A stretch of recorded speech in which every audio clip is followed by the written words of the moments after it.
half-breed, Oreo, brown on the outside but white on the inside, knocked up hoe, man face, full of yourself. These are just a few of the labels that have been slapped onto me like a second skin, an unwanted tattoo on my soul. And the real power behind these labels is that I believed them.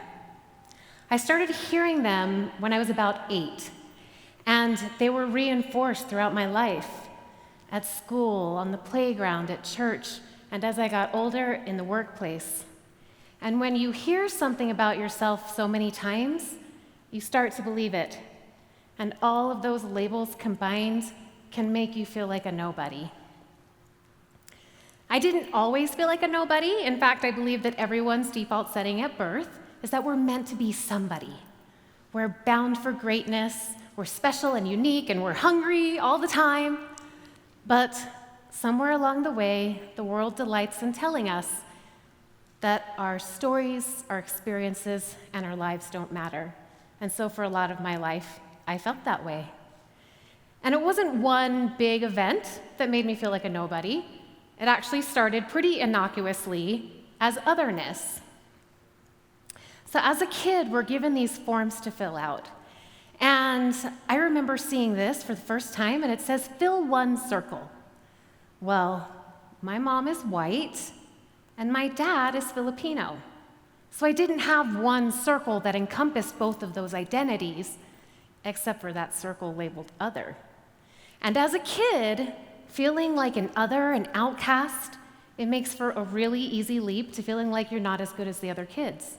And I had friends of all different backgrounds, and they all seemed to belong to relatively homogeneous and clearly defined circles. But I never knew which one I could or should claim. And this set a precedent for my entire life, and I knew I was expected to fit in certain circles and to check off certain boxes. And I inherently knew that those boxes I checked would determine my worth. As a young girl, I checked off the victim box. I was sexually abused by my father for several years. According to the CDC, 1 in 3 girls and 1 in 7 boys will be sexually abused before their 18th birthdays, and more than 90% of them know their abusers. But teenage Stacy did not know that, and she did not realize how often this happened. Instead, that girl felt completely alone, ashamed, embarrassed. What would people think of me if they knew? And even worse than the trauma of the years of abuse was how it was handled by church leaders when my mom went to them seeking advice. She had a really long list of my father's wrongdoings, and my abuse was one tiny item on that list. And they counseled her to forgive him, to not talk about it, and to move past it. And this told me that I did not matter. My story didn't matter. At 16, I checked off another box. I got pregnant as a junior. I very quickly became the gossip of my small high school, good old Goose Creek High, home of the Gators, and I was chronicled in black Sharpie on the bathroom stall door as a knocked up hoe. I made the painful decision to place that baby boy for adoption. I graduated a year early, and I just wanted to sweep that whole experience under the rug. The road to becoming a nobody continued to pave its way ahead of me throughout my life, brick upon shame-filled brick. And one brick would tell me I was worthless, and another brick would tell me I'd never do anything right, and another brick would tell me I wasn't worthy of love. And these thoughts manifested into reality and self-sabotage, so that by the time I was 31, I was a 3-time divorced, 3-time college dropout. I had lost custody of my daughter. I was bartending and waiting tables. I was barely making it, and I was raising a son who had just gotten diagnosed with autism. Each month, I hoped my food stamps would last long enough to get me to the next month. Shame does what shame does, and it kept me very quiet and small. It dictated the spaces I could be in. It allowed me to be objectified and dehumanized in my workplaces by both my coworkers and patrons, and it told me I deserved this. At one of the restaurants I worked at, I found out all the servers called me man-face behind my back. Sorry, men. Imagine your face, the very badge of who you are, being something offensive and something you should be ashamed of. I felt like a complete nobody. And one night, I had a breakdown. I was lying on my bathroom floor crying, like who hasn't had one of those nights? And I just wanted those tiles to crack open and swallow me up. The pain from the years of labels was consuming me, and I needed to do something about it. I desperately wanted to feel like a somebody. But how do you go from feeling like a nobody to just becoming a somebody? Well, it's not an overnight process, I can tell you that much. Just like being a nobody was years of events, the long and winding road of recovery to being a somebody was also a series of events, and even is in this very moment a work in progress. I started saying and doing things that felt like something a somebody would do. So naturally, I decided to run a marathon because somebody does that. The following year, I went back to school, and I finally graduated summa cum laude.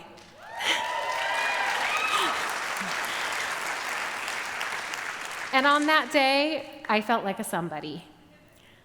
I started getting involved in my community, volunteering with organizations whose causes were important to me.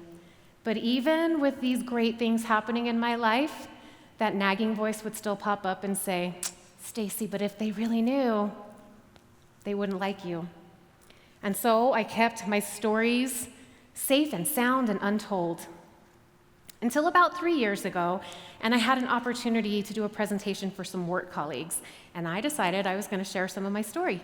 I called it Failure to Finisher, and I was terrified to publicly speak about my past, about my abuse and the adoption, because these stories were the same stories that had kept me bound in silent shame for most of my life.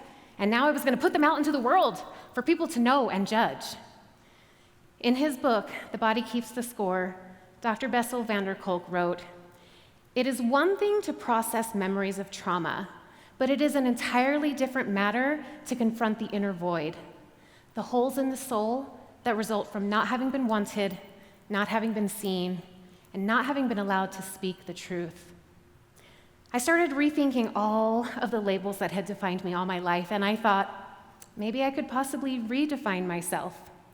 I am a PR major, so I'm pretty good at spin. So maybe instead of a man face or Oreo or half-breed, maybe I'm a bold biracial beauty. Maybe instead of, thank you, maybe instead of a knocked up hoe, maybe I'm a badass birth mother. And maybe instead of being full of myself, maybe I'm strong and confident. I mean, why not? In this positive regard, these labels became sources of pride rather than stigmas of shame. And I believe that was the most important part of the recovery process, which is why I'm here tonight, a recovering nobody. Now, what does that mean? Because I've had some people that are like, "Stacy, that sounds sad." Yes, that does sound sad.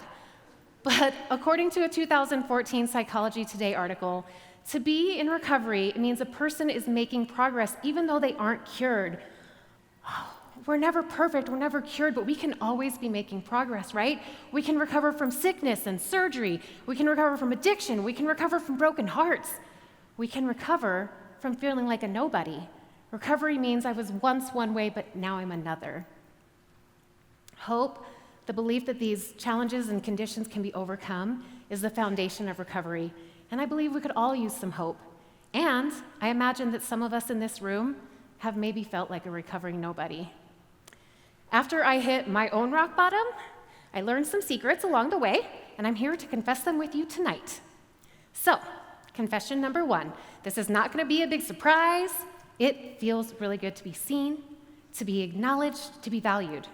In her book, Braving the Wilderness, Dr. Brene Brown, call me BB, she wrote, "True belonging is the spiritual practice of believing in and belonging to yourself so deeply that you can share your most authentic self with the world and find sacredness in both being a part of something and standing alone in the wilderness. True belonging doesn't require you to change who you are. It requires you to be who you are. And this is not easy, and it is not without fear. But when you can look past your fear to the other side, you'll see that everything you've ever wanted has been waiting for you. Confession number 2, feeling valued can feel like an uncomfortable privilege. Having felt voiceless for so much of my life, it felt surreal to be in circles where I was empowered to contribute. Going from bartender to board member, I went from slinging Jaeger bombs to gropey men to getting Zoom bombed by anonymous keyboard warriors, all because the name of our online public meeting had the word diversity in it. When you stand up for what you believe in, you become susceptible to getting knocked down. Discomfort is the cost of the privilege of finding and using your voice. Confession number 3, not everyone's going to be happy about you becoming a somebody. I was once told I was full of myself for being excited about graduating college. At 36, mind you. When we evolve into the people we're meant to be, we outgrow the circles that once defined us, and we defy certain people's expectations. Sometimes we lose the love of those we least expect. When it happened to me, I was devastated, and it nearly derailed me as I felt myself wanting to shrink back into that safe space of being a nobody. And I might have if it hadn't been for the fire ignited by confession number 4. When you feel like a somebody, your perspective changes. And your perspective might not always be welcome, but that's exactly why it's crucial. I went from feeling like a victim to becoming a survivor, a warrior. Whether it's as a mom to a special needs child, or the only non-white member of a board, or the only female in a room, my perspective is crucial. I still see the world from my perch of otherness, and what I see is kind of frustrating. Like, why does my atypical child have to fit into a one-size-fits-all box that isn't really one-size-fits-all? Why are so many top and mid-level leadership positions always white and male-dominated? And why, in so many pictures I'm a part of, does the song, "One of these things is not like the other," always play in my head? I don't know all the answers, but I do know if you want to see a change, you have to be the change. It's why I created an autism appreciation event in my community. It's why I joined my city's diversity commission. It's why I speak on implicit bias. And it's why I continue to show up. Because children cannot be what they cannot see. And I want kids to see a brown woman who once felt completely invisible become outspoken and take up space in unexpected spaces. I want anyone who has ever felt like a nobody to know that they are somebody. If you are like me, a recovering nobody, I challenge you to test your voice. Know that your story matters. Become full of yourself. And for those of you in the positions of power and privilege, you default somebodies, I challenge you to look at your own circles. Are they pretty homogenous? Are there things that you can do to change the culture and to challenge the status quo? And I encourage all of us to listen to the stories of current and recovering nobodies and empower them to be catalysts for change. Now, they're about to play the music like they do at the Academy Awards to encourage me to get off stage. But before they do that, I've got one last confession I have to share with y'all tonight. Standing in this red circle, this is a somebody moment.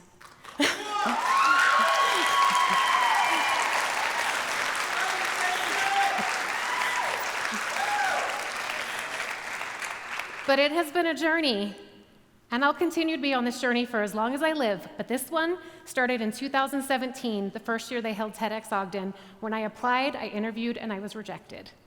In 2018, I applied again, did not get an interview, and was rejected again.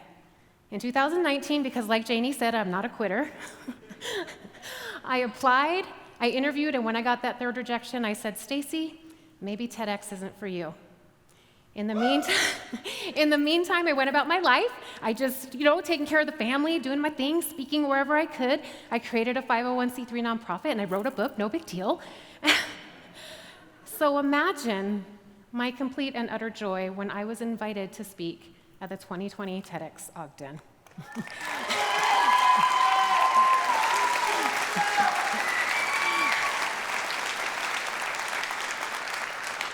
It had to happen to somebody, so why not me? Hi, my name is Stacy Bernal, and I'm a recovering nobody. Thank you.